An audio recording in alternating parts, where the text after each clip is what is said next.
Hoje vamos recapitular o filme chamado 300, A Ascensão do Império. O filme começa com a rainha Gorgo narrando. Ela começa com o rei Dário liderando seu exército de persas na Batalha de Maratona. O general ateniense Temístocles lidera seu próprio exército contra eles nas margens. Os gregos, brutalmente e sem esforço, derrubam os persas um por um, abrindo caminho para Temístocles mirar em Dário, assistindo ao massacre de seu navio. Temístocles ergue seu arco e flecha, preparado para realizar o ato que o tornaria uma lenda. Ele dispara a flecha no momento exato para que Xerxes, filho de Dário, testemunhe. Xerxes corre para o lado de seu pai, mas é tarde demais, pois a flecha já o atingiu. Segurando seu pai nos braços, Xerxes troca olhares com Temístocles, que se afasta. Gorgo afirma que ele sabia em seu coração que cometeu um erro ao não matar Xerxes quando teve a chance. Dário é levado de volta ao seu reino, onde repousa em seu leito de morte. Ele e Xerxes são acompanhados por Artemísia, a comandante naval de Dário, descrita como tão cruel quanto bela. Ela segura a mão de Dário enquanto ele compartilha seus últimos momentos. Dário aconselha Xerxes a deixar os gregos em paz, pois apenas os deuses podem derrotá-los. Artemísia retira a flecha de seu próprio peito para acabar com seu sofrimento. Durante uma semana, Xerxes permanece sentado, lamentando a morte de seu pai. No 8º dia, Artemísia o aborda e sugere que as últimas palavras de seu pai não foram um aviso, mas sim um desafio. Ela explica que se apenas os deuses podem derrotar os gregos, então ele deve se tornar o rei dos deuses. Artemísia envia Xerxes para o deserto, onde ele encontra uma caverna com uma poça de líquido dourado brilhante. Xerxes entra, impulsionado por um desejo sombrio por poder e vingança, como Gorgo descreve.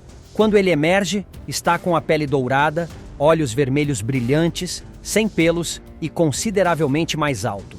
Enquanto isso, Artemísia elimina todos os antigos aliados do homem que Xerxes costumava ser. Ele se apresenta diante do povo, com Artemísia logo atrás dele. Por toda a glória, por toda a vingança. Guerra! Xerxes está pronto para liderar seu exército por terra através de Termópilas, enquanto Artemísia prepara sua marinha no mar. Em Atenas, Temístocles se reúne com o conselho para discutir sua estratégia naval contra os persas. Apesar do desejo de derrotar os persas, os atenienses relutam em sacrificar seus homens. Temístocles argumenta que é vital lutar pela liberdade da Grécia e exige os melhores navios para a batalha. Ele também diz ao conselho que buscará a ajuda dos espartanos. Temístocles vai a Esparta buscar a ajuda do rei Leônidas e seu exército. Ele testemunha um treinamento onde espartanos combatem ferozmente e encontra Dílios, que informa que Leônidas já marchou com seus homens e já confrontou o emissário persa. Gorgo adverte Temístocles que os espartanos não compartilham totalmente sua visão de uma nação livre. Enquanto isso, um prisioneiro é trazido diante de Artemísia em seu navio. Ele repreende 2 de seus guardas por seguirem ordens de uma mulher com sangue grego, mas com devoção a uma nação inimiga. Artemísia pega sua espada e diz que pode ser grega, mas seu coração é persa.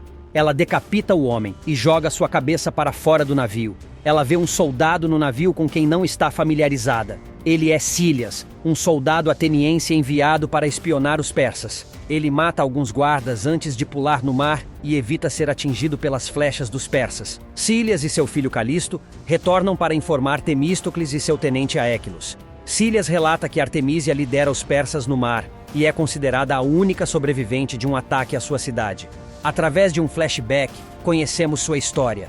Quando criança, uma Artemísia vulnerável e aterrorizada assistiu, chorando, enquanto seus pais eram massacrados diante de seus olhos. Um soldado inimigo se aproxima e a chuta diretamente no rosto. Ao longo dos anos, os soldados se aproveitaram da garota até deixá-la à beira da morte. Ela é encontrada pelo emissário persa, o mesmo que Leônidas chutou para dentro do poço, e ele cuida dela. Ela planejava retornar à Grécia para vê-la queimar quando estivesse pronta. Com o tempo, o emissário a treina em combate. Ela se mostra rápida e perigosa, e, já adulta, traz muitas cabeças decepadas dos inimigos de Dário para ele, ganhando assim a posição de sua general. Mesmo ciente disso, Temístocles prepara sua estratégia para a batalha. Aequilos observa que sua pequena frota, em comparação com a enorme frota persa, é superada em número, e que a missão é suicida. Temístocles reafirma que esse é o seu plano. Temístocles, confiante em seus homens, os lidera até o mar Egeu. onde Artemísia está liderando sua frota. Seu general, Artafernes, diz a ela que o general Bandari preparou sua estratégia para liderar os navios contra os gregos. Temístocles aumenta a confiança, encorajando os homens a lutar com aqueles que estão ao seu lado. Os atenienses colidem seus navios nos navios persas, investindo contra eles com toda a força e fúria. Isso leva a mais uma luta sangrenta com muitos persas morrendo nas mãos dos atenienses. Artemísia, insatisfeita com os resultados, ordena que Bandari seja acorrentado e lançado ao mar, onde ele afunda até seu túmulo aquático. Os generais pensam que ela está desapontada com a perda de seus homens, mas ela admite estar desapontada especificamente com eles.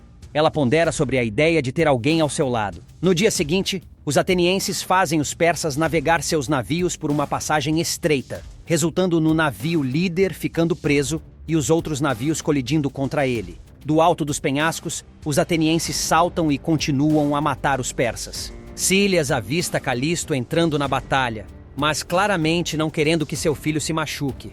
O segundo general a liderá-los, Caxane, é cercado e morto por Temístocles.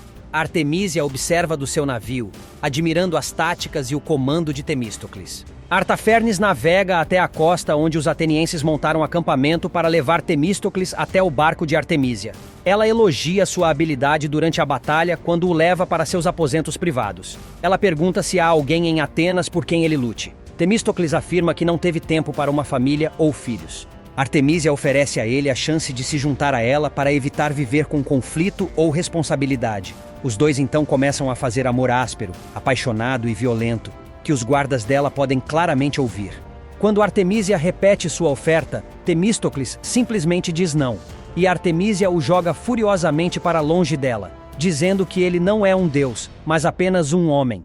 Temístocles retorna ao acampamento, alertando seus homens que Artemísia está preparada para trazer o inferno para eles. No próximo confronto, os navios persas despejam alcatrão no mar e enviam guardas com explosivos amarrados, nadando em direção aos atenienses. Os atenienses enfrentam os guardas até que Artemísia atira 3 flechas, todas atingindo Cílias, enquanto Calisto observa. Os persas lançam flechas em chamas para incendiar o alcatrão.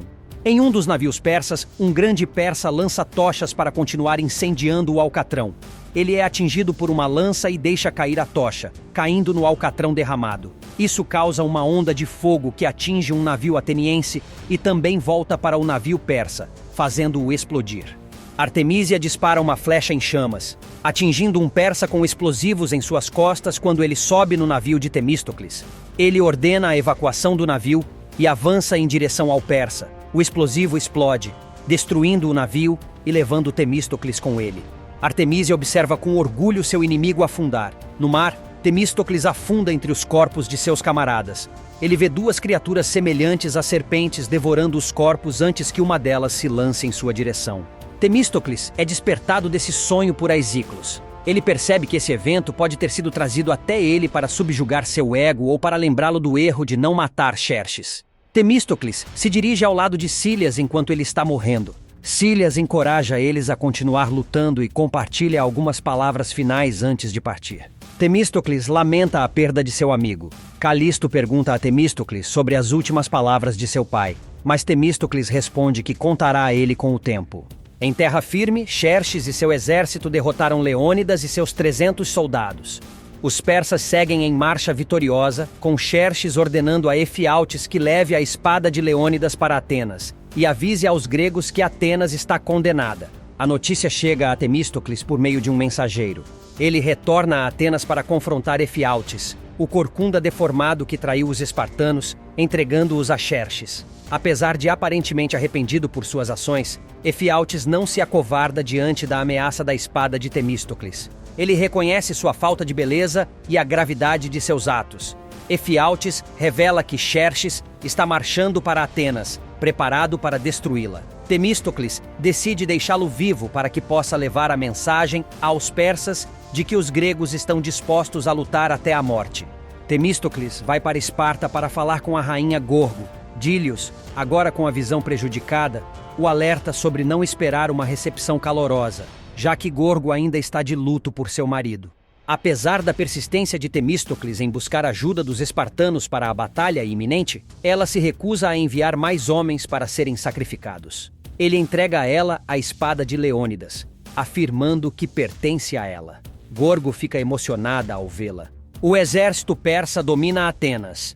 Xerxes segura a cabeça de Leônidas orgulhosamente sobre a cidade, enquanto seus homens devastam o povo e incendeiam tudo.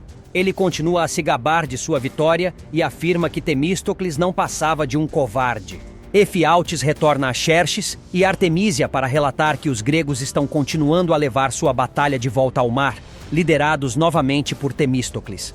Ao ouvir seu nome e perceber que ele não está morto, Artemísia jura acabar de uma vez por todas com os atenienses. Ela parte para comandar toda a sua frota persa, apesar de Xerxes avisar que é uma armadilha.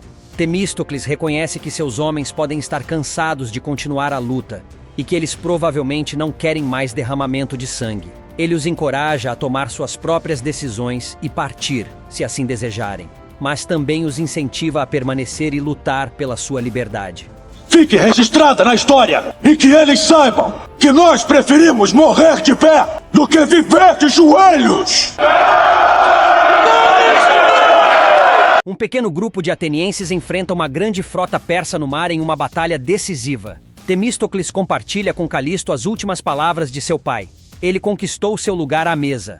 Ele está pronto para lutar.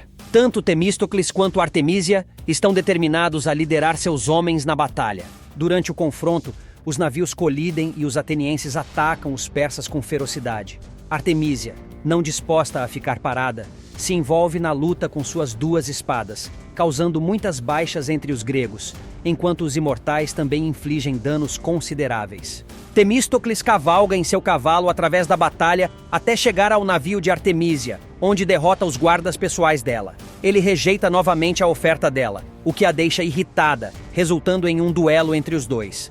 A luta persiste até que ambos tenham suas espadas no pescoço do outro.